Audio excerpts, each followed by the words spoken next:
the incorporation date is April 6, 76.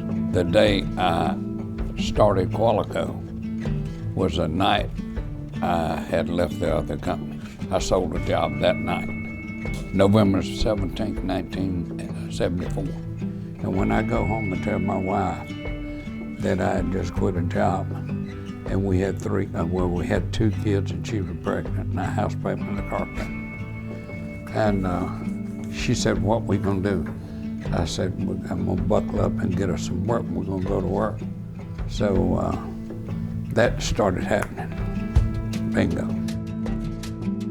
You know, the word spread quickly. I was changing job, and James Tyson, my next door neighbor, he said, "Well, this timing's pretty good. I got a good friend that's gonna build a job." Told me today he was ready to go with it now. And we went to his house that night and got the drawings. I had him a price the next day, and we traded on the job. Thanksgiving was right on us because that was November 17th, and I started, Jed and we started fabricating that job in a cow field. And he did the cleaning and painting with a brush. When Dad started Qualico, I was 12 years old. He had me, he had my mom, he had my sister, and he had a baby on the way. And my dad worked relentlessly. It was him.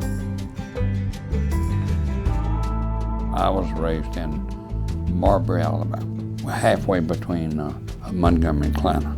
So with 9 children were raised on a farm and sharecroppers, pennies were thin. Dad dropped out of high school as a senior. The necessity was putting food on the table, and his family was in a jam. And so he dropped out of high school, and I think that's one thing that motivated him to work hard. He just knew he had to work harder to get ahead.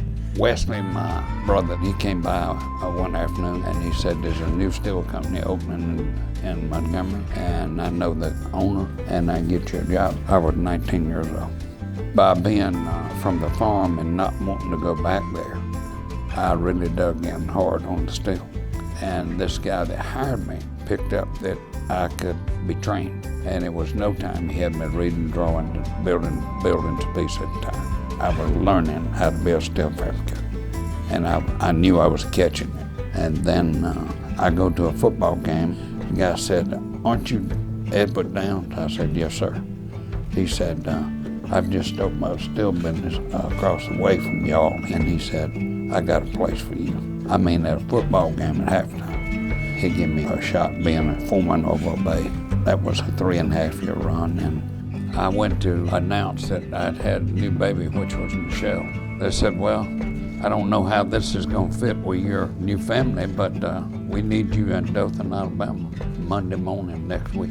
And this was Monday. I had 1 week, and a wife had had a baby 2 hours ago, and she was not thrilled about that at all.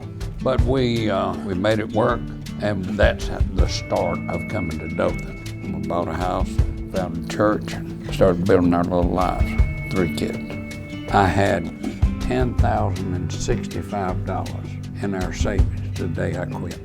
A wife and 3 kids, car payment, house payment, and no job.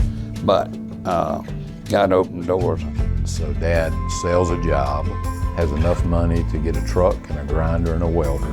We have all kind of equipment now. He didn't have any of that. He hand drilled all the holes, laid all of them out. By the end of the first month, we had 12 jobs.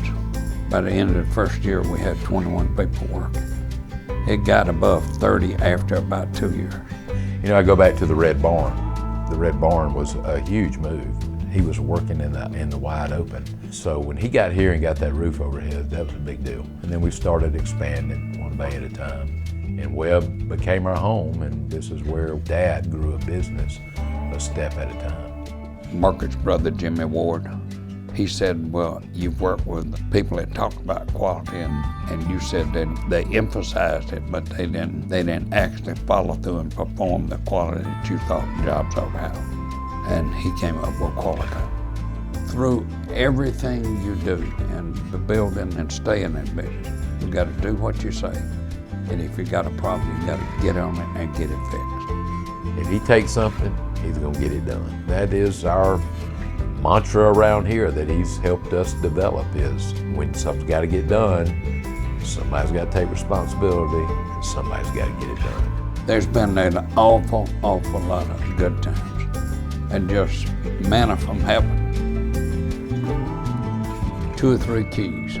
First of all, trust in God, honoring God, and treat people with respect, and treat everybody alike, and expect performance.